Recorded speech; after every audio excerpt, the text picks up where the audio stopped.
BTC নিৰ্বাচনত আমি চিৰাং জিলাৰ এই থুৰিবাৰী সমষ্টিৰ পৰা প্ৰতিদ্বন্দ্বিতা কৰিবলৈ সিদ্ধান্ত গ্ৰহণ কৰিছোঁ। আমাৰ উদ্দেশ্য হ'ল যাতে BTCত সঁচাকৈয়ে এজন জনপ্ৰতিনিধি নিৰ্বাচিত কৰিব পৰা যায়। কাৰণ BTCত যোৱা সময়ছোৱাত যি ঘটি আছে সেয়া হ'ল যে মানুহৰ জীৱনক লৈ হেতালি খেলা এটা পৰিস্থিতি চলি আছে। যোৱাবাৰ UPPL আৰু BJPৰ তেওঁলোকৰ যুক্ত তেওঁলোকৰ পৰিষদ আছিল, কিন্তু তেওঁলোকে কি কৰিলে? মুখ্যমন্ত্ৰী আহি আছে, কাইলৈ বোধহয় আহিব এইটো অঞ্চলত। তেওঁলোকক আমি এটা প্ৰশ্ন কৰিব বিচাৰোঁ যে তেওঁলোকে যোৱা নিৰ্বাচনত প্ৰতিশ্ৰুতি দিছিল যে এই অঞ্চলত বিশেষকৈ দাৰাংগা তাৰপিছতে আপোনাৰ বিষ্ণুপুৰ এই বিশাল অঞ্চলত তেওঁলোক যদি নিৰ্বাচিত হয় তেনেহ'লে তেওঁলোকে মাটিৰ পট্টা দিব। যোৱাবাৰ এইটো সমষ্টিৰ পৰা BJPৰ প্ৰাৰ্থী জয়ী হৈছিল। তেওঁলোকে চৰকাৰলৈ গ'ল, BTC চৰকাৰ বুলি যাক কোৱা হয়, কিন্তু কোনজন মানুহক তেওঁলোকে মাটিৰ পট্টা দিলে?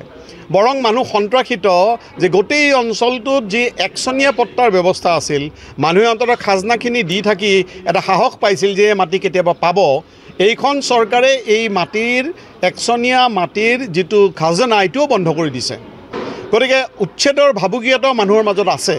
কাৰণ এইখন চৰকাৰে যিমানেই নিজকে খিলঞ্জীয়াৰ চৰকাৰ বুলি নকওক, যিমানেই বাঙালীৰ স্বাৰ্থ ৰক্ষাকাৰী চৰকাৰ বুলি নকওক, এইখন চৰকাৰ দৰাচলতে কোনো হিন্দুৰ চৰকাৰ নহয়, এইখন চৰকাৰ কোনো খিলঞ্জীয়াৰ চৰকাৰ নহয়। তেওঁলোকে নিজৰ কামৰ মাজেৰে প্ৰমাণ কৰিছে তেওঁলোক হৈছে আদানী আম্বানীৰ চৰকাৰ। গতিকে ধনিক শ্ৰেণীটোৰ স্বাৰ্থত, আৰু এইখন চৰকাৰৰ মন্ত্ৰীবিলাকে এজন ডাঙৰ ডাঙৰ ধনী মানুহ, তেওঁলোকৰ স্বাৰ্থত যে উচ্ছেদ নকৰিব তাৰ কোনো নিশ্চয়তা এইটো অঞ্চলতো নাই। গতিকে এই অঞ্চলত তেওঁলোকে হিন্দুৰ স্বাৰ্থৰ কথা কৈ এখন গো আইন আনিলে। তাৰ পৰিণতি কি? মুছলমান মানুহতকৈও হিন্দু মানুহৰ শোচনীয় এতিয়া অৱস্থা। কাৰণ গৰু এতিয়া মানুহে বিক্ৰী কৰিব নোৱাৰা অৱস্থা হৈছে। গতিকে যি মানুহে গৰু বিক্ৰী কৰি বা বুঢ়া হ'লে গৰু বিক্ৰী কৰি পৰিয়ালৰ এটা সমস্যা সমাধান কৰিছিল, এই গৰু এতিয়া বিক্ৰী কৰিব নোৱাৰা অৱস্থা এটা হিন্দু মানুহৰ হৈছে। আৰু মুছলমান মানুহকতো দেখ মুখ্যমন্ত্ৰীয়ে শত্ৰু বুলি ঘোষণা কৰিছে।